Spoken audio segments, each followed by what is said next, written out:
Malaking usap-usapan ngayon sa social media ang hindi na daw tuloy na kasal ni Bea Alonzo at Dominic Roque.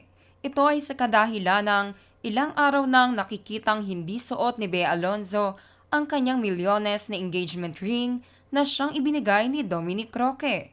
Gusot sa pagitan ni Bea at Dominic, lalong lumalala ayon sa report.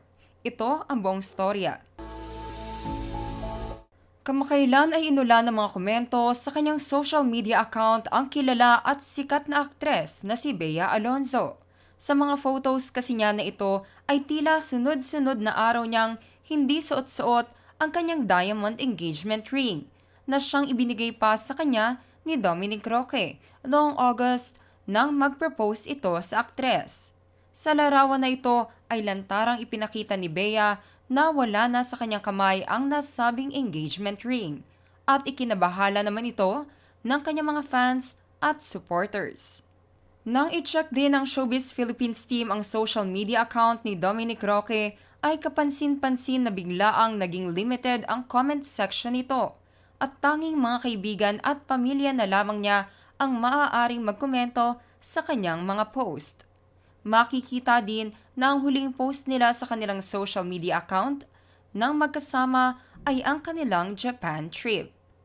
Naging malakas din ang kutob ng kanyang mga fans na on the rocks ang relasyon ngayon ni Dominic at Bea. Dahil kamakailan ay nakipagkita ito at nagkaroon ng heart-to-heart talk sa kanyang solid friends sa social media na sina Dimples Romana at Bea So, kung saan may caption pa ito na "My unpaid therapists", na tila ba nagsasabing naglabas ito ng kanyang mga hinaing sa kanyang dalawang matalik na kaibigan sa mundo ng showbiz.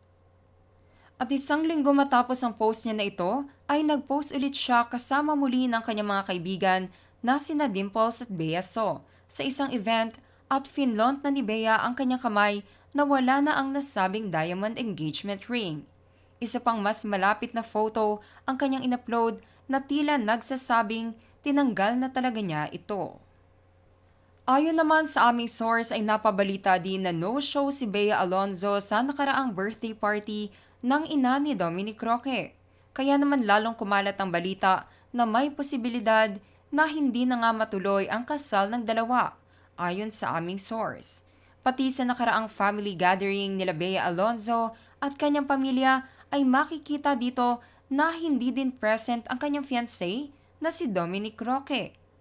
Ngunit hindi pa naman kumpirmado kung talaga bang hiwalay na ang dalawa o mayroon lamang kaunting gusot sa kanilang relasyon na maaari namang masolusyonan.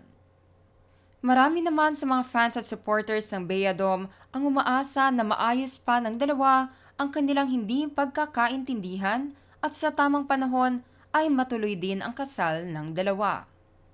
There you have it mga ka-showbiz peeps. Sa tingin nyo, bakit nga kaya hindi na sinusuot ni Bea Alonzo ang kanyang engagement ring? Tunay nga kaya nahiwalay na sila ni Dominic Roque o wedding jitters lamang ito? Just comment below.